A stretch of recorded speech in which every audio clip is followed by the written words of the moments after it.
ಏ ಶಗುಫ್ತಾ ಇಲ್ಲಿ ಕೇಳು, ನಾನು ಸ್ವಲ್ಪ ಹೊರಗೆ ಹೋಗಿ ಬರ್ತೀನಿ. ನೀನ್ ಯಾಕೆ ಹೊರಗಡೆ ಹೋಗ್ತಿದ್ಯಾ ಅಂತ ನನ್ಗೆ ಗೊತ್ತಿಲ್ಲ ಅನ್ಕೊಂಡಿದ್ಯಾ? ಆರಾಮಾಗಿ ಹುಡುಗಿಯರ ಜೊತೆ ಫೋನಲ್ಲಿ ಮಾತಾಡ್ಸಕ್ಕೆ ಅಲ್ಲ. ಸರಲ್ಲೇ ಹೋಗಲ್ಲ ಬಿಡು, ರೂಮಲ್ಲಿ ಹೋಗಿ ಆರಾಮಾಗಿ ಕುತ್ಕೊಂತೀನಿ. ನನ್ಗೆ ಗೊತ್ತು, ಆರಾಮಾಗಿ ರೂಮ್ ನಲ್ಲಿ ಕುತ್ಕೊಂಡು ಹುಡುಗಿಯರ ಜೊತೆ ಮಾತಾಡಕ್ಕೆ ಅಲ್ಲ. ಏ ನೀನ್ ಏನ ಮೆಂಟಲ್ಲ ನೋಡ್, ನನ್ನ ಹತ್ರ ಅಸಲ್ ಮೊಬೈಲೇ ಇಲ್ಲ. ಯಾಕಿರುತ್ತೆ? ಇವತ್ತು ಫೋನ್ ಚಾರ್ಜಿಂಗ್ ಇಟ್ಟಿದ್ಯಲ್ಲ, ಚಾರ್ಜಿಂಗ್ ಆದ್ಮೇಲೆ ಮತ್ತೆ ಹುಡುಗಿಯರ ಜೊತೆ ಮಾತಾಡ್ಸ್ಬೇಕಲ್ಲ. ಓಹೋ, ಇವಾಗ ಏನಾಯ್ತು? ತಲೆನೋವು ಬರ್ತಾ ಇದೆ ನನಗೆ, ತಲೆನೋವು. ಡೈಲಿ ಹುಡುಗಿಯರ ಜೊತೆ ಮಾತಾಡ್ಸಿದ್ರೆ ತಲೆನೋವು ಇಲ್ಲ ಅಂದ್ರೆ ಇನ್ನ ಏನ್ ಬರುತ್ತೆ? ಇಲ್ಲ, ನನಗೇನ್ ತಲೆನೋವು ಬರ್ತಿಲ್ಲ, ನಾನು ಸುಮ್ಮನೆ ಹಂಗ ಹೇಳಿದ್ದು.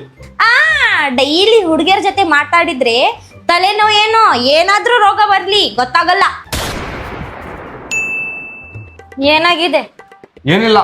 ಮತ್ತೆ ಖಾಲಿ ಯಾಕೆ ಕುತ್ಕೊಂಡಿದ್ಯಾ? ಫೋನ್ ಯೂಸ್ ಮಾಡು. ಇಲ್ಲ, ನಾನು ಮಾಡಲ್ಲ. ರೋಸ್ ಫೋನ್ ನಲ್ಲಿ ಮಾತಾಡಿ ಮಾತಾಡಿ ಹೊಟ್ಟೆ ತುಂಬಿದ್ರೆ ಇನ್ನ ಏನ್ ಮಾಡ್ತೀಯಾ? ಬಿಡು. ಸರಿ, ನನ್ ಮೊಬೈಲ್ ಕೊಡು, ಮೊಬೈಲ್ ಯೂಸ್ ಮಾಡ್ಕೊಂತ ಕುತ್ಕೊಂತೀನಿ. ನಿನ್ಗೆ ಏನನ್ನ ರೀಸನ್ ಬೇಕಲ್ಲ ಫೋನಲ್ಲಿ ಮಾತಾಡಕ್ಕೆ. ನನಗೆ ಸೈನ್ಸ್ ಬಿಡಮ್ಮ ಹೋಗ್ಲಿ.